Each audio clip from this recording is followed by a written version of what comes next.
Alors, bonjour mes chers élèves. On va faire cet exercice, l'exercice 7. Alors, bien sûr, il y en a plein d'exercices que j'ai lancés de dépôle RC. Alors, par exemple, cet exercice, il se compose d'un générateur de force électromotrice E, d'un conducteur ohmique de résistance R, d'un condensateur de capacité C. Bien sûr, le condensateur, il est initialement déchargé. La résistance R, c'est 12,5 kΩ. E, c'est 300 volts. Alors, bien sûr, il faut déterminer, utiliser les deux courbes. Regardons les deux courbes ici, s'il vous plaît. On a deux courbes. Ça, c'est pour cela que j'ai fait cet exercice. Alors, on a la courbe. Cette courbe, on l'a notée courbe A. Et ça, c'est la courbe B. Voilà, c'est la courbe B pour que vous puissiez suivre. Donc, parmi la première question, voyons parce que ça c'est, parmi les tensions UC et UR, déterminer celui qui permet de suivre l'évolution de l'intensité du courant électrique. Alors, bien sûr, la question c'est simple, puisque, alors, on a quoi s'il vous plaît? C'est bien sûr c'est 2,1, 2,1. On a quoi? UR égale à R fois I. Donc, I égale à 1 sur R fois IR. Alors, donc, si en suivant UR, on peut suivre I. Donc, bien sûr, la tension qui permet de suivre les variations de I, c'est bien sûr UR. Si on connaît les variations de UR, on va diviser par R, on peut trouver les variations de I. Alors, quelle courbe A ou B que représente UC? Alors, ce sont des questions qui sont directes et vous devez utiliser un peu de votre savoir. Est-ce que la courbe A ou bien la courbe B qui représente UC? Alors, qu'est-ce qu'on va dire? On a quoi, s'il vous plaît? UC à l'instant 0 égale à 0 parce que le condensateur est initialement déchargé. Voilà. Donc, regardons, on a deux courbes. Comme vous voyez ici, on a deux courbes. Une qui commence par 0, c'est la courbe A, et une qui commence par 300 volts, c'est la courbe B. Donc, c'est la courbe A qui correspond à, puisqu'il commence par 0 et UC, regardons, il commence par 0 et UC de 0 égale à 0 parce que c'est le condensateur initialement déchargé. Donc, on a UC égale 0 car le condensateur initialement déchargé. Donc, c'est la courbe. Quelle courbe? C'est la courbe A qui représente les variations, qui représente les variations de quoi? De UC. Voilà, c'est facile la question. Alors, en utilisant une analyse dimensionnelle, trouver l'unité de RC. Donc, c'est-à-dire, il faut utiliser l'analyse dimensionnelle. On sait que là, on a taux égal à quoi? C'est R fois C. C'est clair. Taux égal à R fois C. Donc, on fait les crochets pour dire qu'on va utiliser les dimensions, bien l'équation aux dimensions. Donc, et UR égale à RI équivaut à dire quoi? Que R, la dimension de R, c'est U divisé par I. C'est clair. Et maintenant, cherchons C. On va trouver C d'après quoi? D'après la relation I. I égale à C DUC sur DT. Équivaut à dire quoi? La dimension de I égale à la dimension de C fois la dimension de D sur D. On ne va pas l'écrire dans la dimension parce qu'il va être simplifié. Donc, fois la dimension de U divisé par la dimension de T. C'est clair? Donc, la dimension équivaut à dire quoi? La dimension de C. Ce C, c'est ça. C'est I fois quoi? Fois T divisé par U. Fois T divisé par U. C, c'est I fois T divisé par U. Et voilà C, et voilà R. Et je remplace dans l'expression de taux. Donc taux, il va être égal à quoi? CR, elle est là. C'est U divisé par I. Fois C qui est là. I fois T par U. I fois T divisé par U. Alors, est-ce que c'est clair? Donc ici, qu'est-ce que vous voyez? On va simplifier par quoi, s'il vous plaît? Par U. Et I avec I. Il nous reste T. Donc la dimension de T, c'est un temps. Donc l'unité de T, l'unité de taux, pardon, est la seconde S. C'est clair? Très bien. Alors passons à l'autre question. Alors qu'est-ce qu'ils disent? Montrer que l'équation différentielle vérifiée par UR, elle est là. Voilà, c'est... Qu'est-ce qu'on va dire pour trouver l'équation différentielle, s'il vous plaît? L'équation différentielle, on utilise toujours, bien sûr, c'est la troisième question. D'après quoi, s'il vous plaît? D'après la loi d'addition des tensions.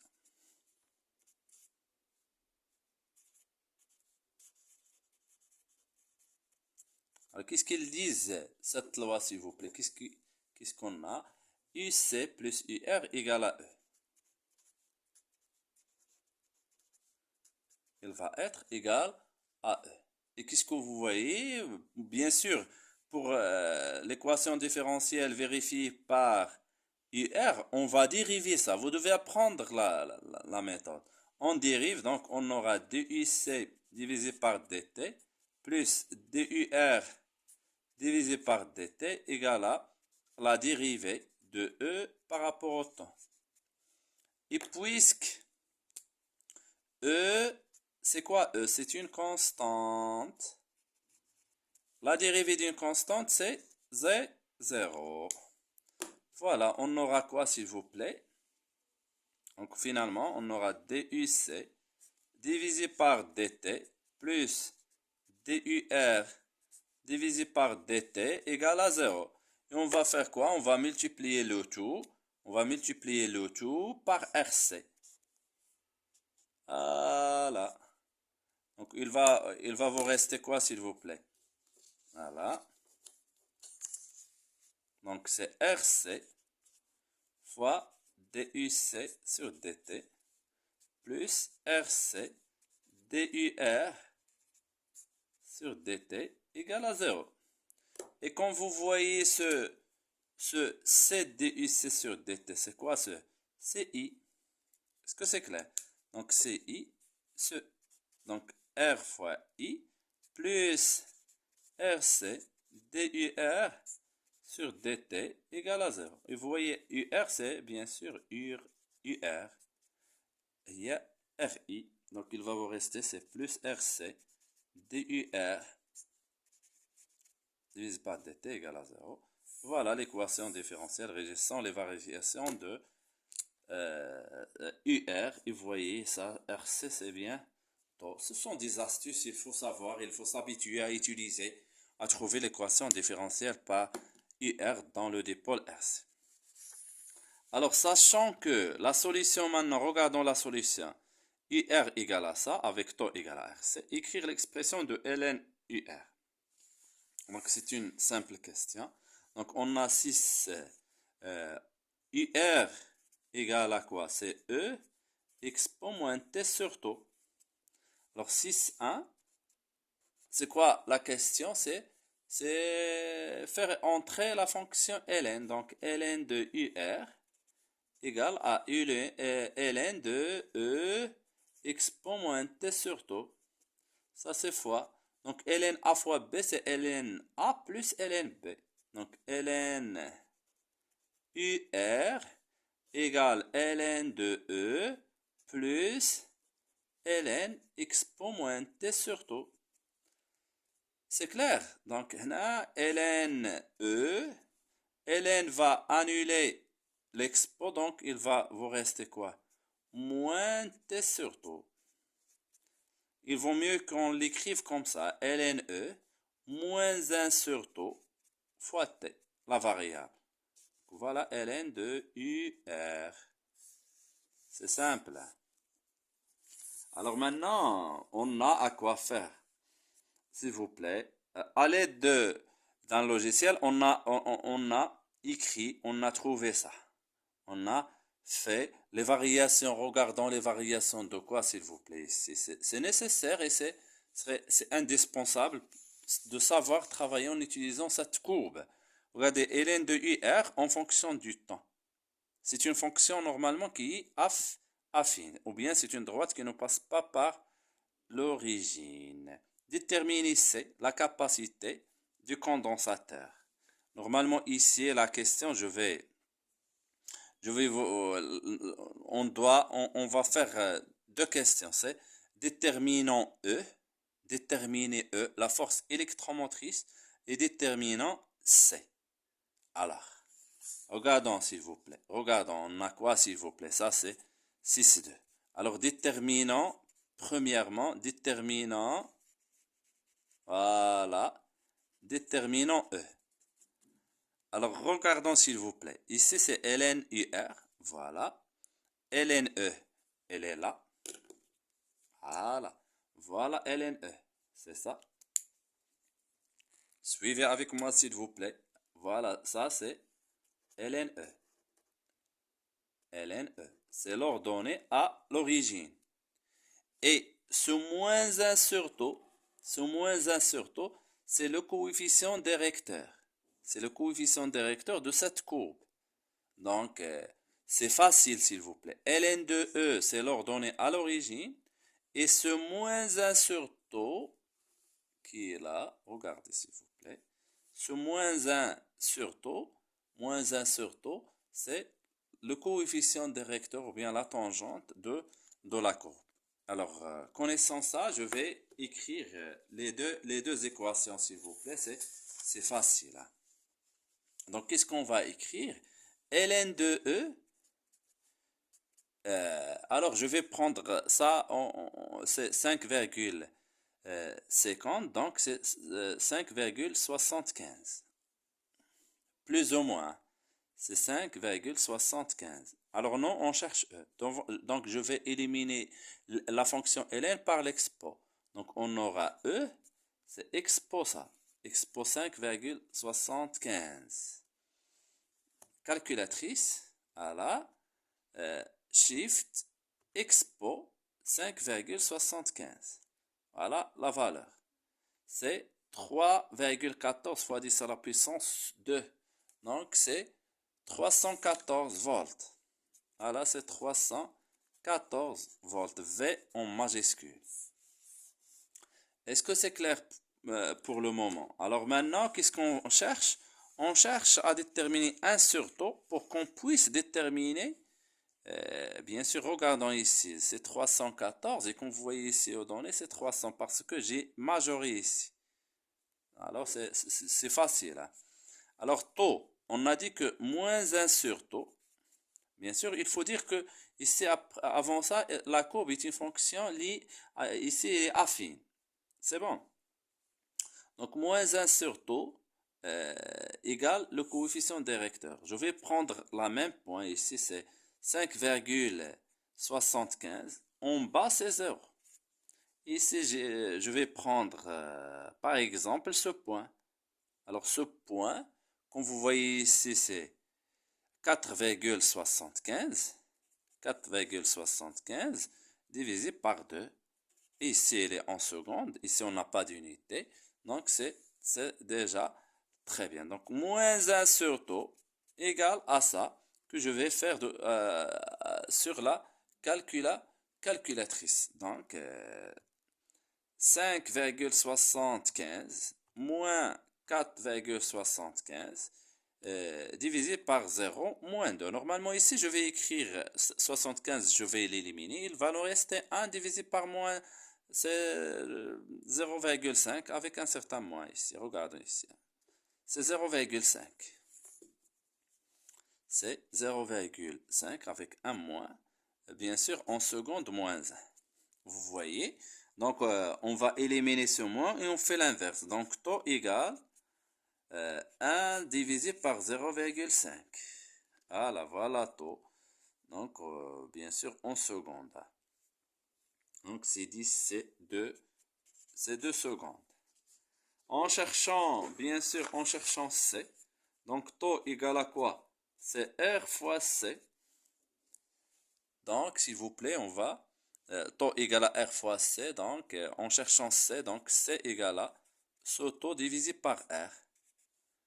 Et ce taux, c'est 2 secondes divisé par R. Vous voyez, R, il est là. 12,5 kilo-ohms, bien sûr, fois 10 à la puissance 3. Donc, calculatrice. Donc, c'est 2 divisé par 12,5 fois 10 à la puissance 3 parce qu'il est en kilos. Vous voyez ici, c'est 1,60 fois 10 moins 4 en farad. Voilà, la capacité C. Alors, bien sûr, l'exercice est terminé. Donc, je vais vous faire un petit truc ici. Alors, si on a par exemple, on travaille au lieu de UR, on peut trouver UC. Donc, qu'est-ce qu'on va faire? Alors, UC au cours de la charge. UC de T au cours de la charge, normalement, c'est E divisé E facteur de quoi? C'est 1 moins expo moins T sur tout. Est-ce que c'est clair?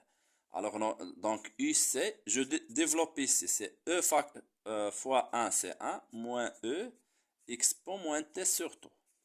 C'est bon? Donc, je vais faire passer ce E vers l'autre côté. On aura UC moins E égale, je vais faire passer ça. Donc, c'est moins E, expo moins T sur tout. C'est bon? Donc, je vais faire ce moins vers l'autre côté. Donc, on aura E moins UC. E moins UC égale à quoi? C'est E expo moins T sur taux.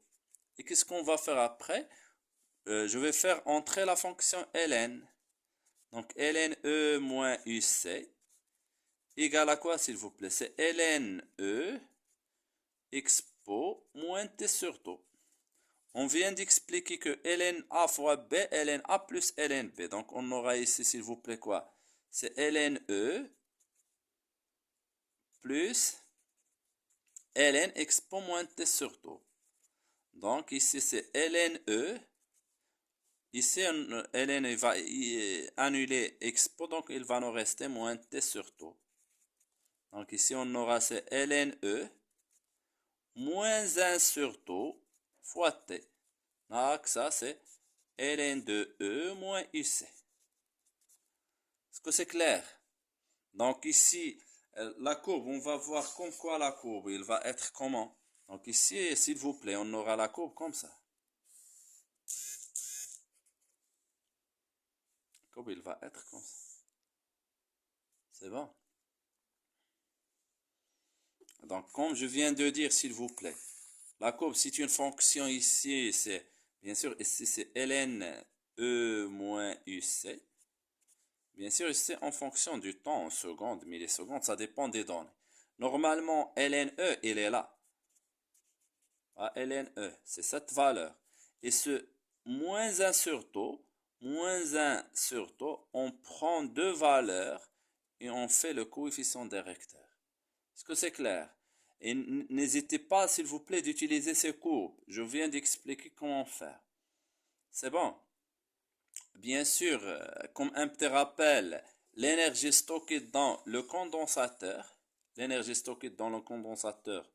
EE, c'est 1 demi C fois UC au carré, ou bien 1 demi Q carré divisé par C. Est-ce que c'est clair? Bien sûr, c'est au régime permanent, ou bien si on utilise, il faut faire attention à ces astuces, s'il vous plaît. Si on utilise un générateur de courant, et on le relaie avec un condensateur, ici, il va nous délivrer, bien sûr, c'est une tension UG, il va nous donner une intensité de courant électrique qui est constante. Donc ici, on écrit I égale à Q divisé par T. On ne dérive pas quelque chose qui est constante. Donc, I, il va être égal à quoi? Ce Q, c'est C fois UC divisé par T. C'est clair, donc normalement ce UC, il va être égal à quoi? Ça fois l'inverse de ça. Donc c'est I fois T divisé par C. Est-ce que c'est clair? Donc si on représente IUC en fonction du temps, c'est une fonction qui est affine. Pardon, il est linéaire ici. Et le coefficient directeur, c'est U divisé par C. I divisé par C, c'est le coefficient directeur. On prend un point, par exemple, on fait ça, divisé par ça. Et voilà, I0 sur C. Donc, ça c'est déjà fait dans le chapitre. J'essaie de vous faire une petite révision concernant le générateur et l'énergie stockée dans le condensateur. Et à la prochaine.